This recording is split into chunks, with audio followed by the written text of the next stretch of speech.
దేవరకొండ సుజాత గారికి ఈనాటి ఈ కార్యక్రమానికి చేసిన ఈ సమావేశానికి చేసినటువంటి సహచర డిప్యూటీ మేయర్ మా సభ్యులందరికీ చిత్తశుద్ధి బడ్జెట్ ఎన్నిక కాబడినటువంటి కౌన్సిల్ సభ్యులందరికీ ముందు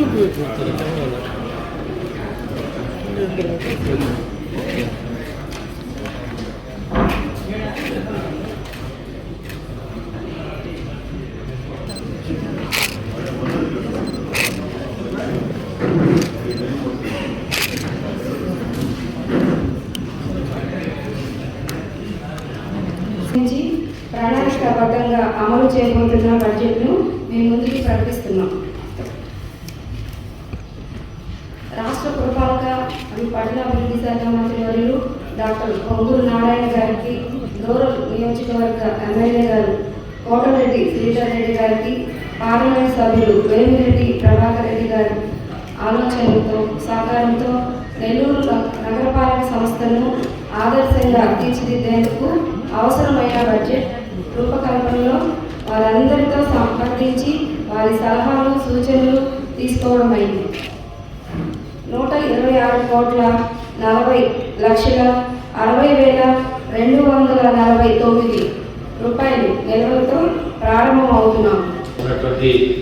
రాష్ట్ర పురపాలక పట్టణాభివృద్ధి శాఖ మంత్రులు పొంగూరు నారాయణ సార్ గారి ఆధ్వర్యంలో నెల్లూరు రూరల్ నియోజకవర్గంలో పెద్దలు రూరల్ శాసనసభ్యులు కోటరెడ్డి శ్రీధర్ రెడ్డి గారి ఆధ్వర్యంలో, అదేవిధంగా కేంద్రం నుంచి అనేక అభివృద్ధి కార్యక్రమాలు, అటు సింహపురి హాస్పిటల్ దగ్గర ఉన్నటువంటి అండర్ పాస్ దగ్గర నుంచి నూతనంగా మరో 2 రైల్వే అండర్ పాస్లు రాబోతున్నాయి రూరల్ నియోజకవర్గంలో.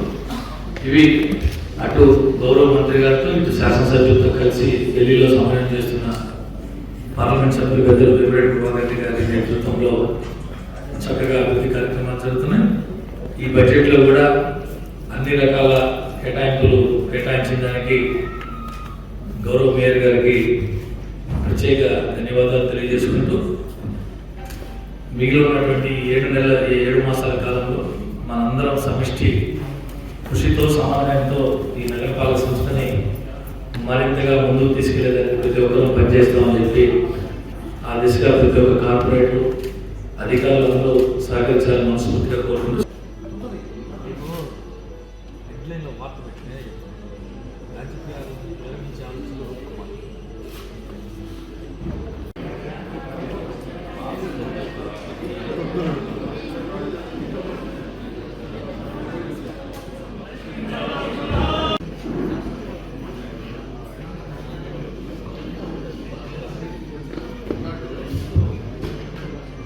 అధికారులకు నమస్కారాలు.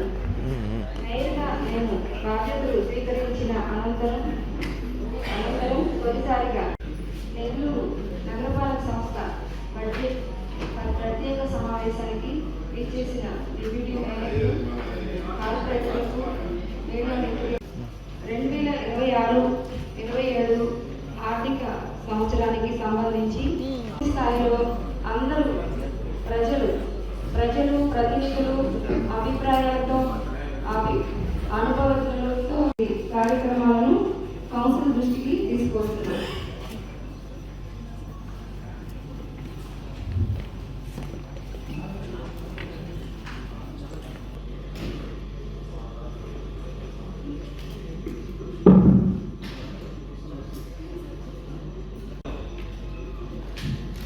మేయర్గా బాధ్యతలు చేపట్టి మొట్టమొదటిసారి నెల్లూరు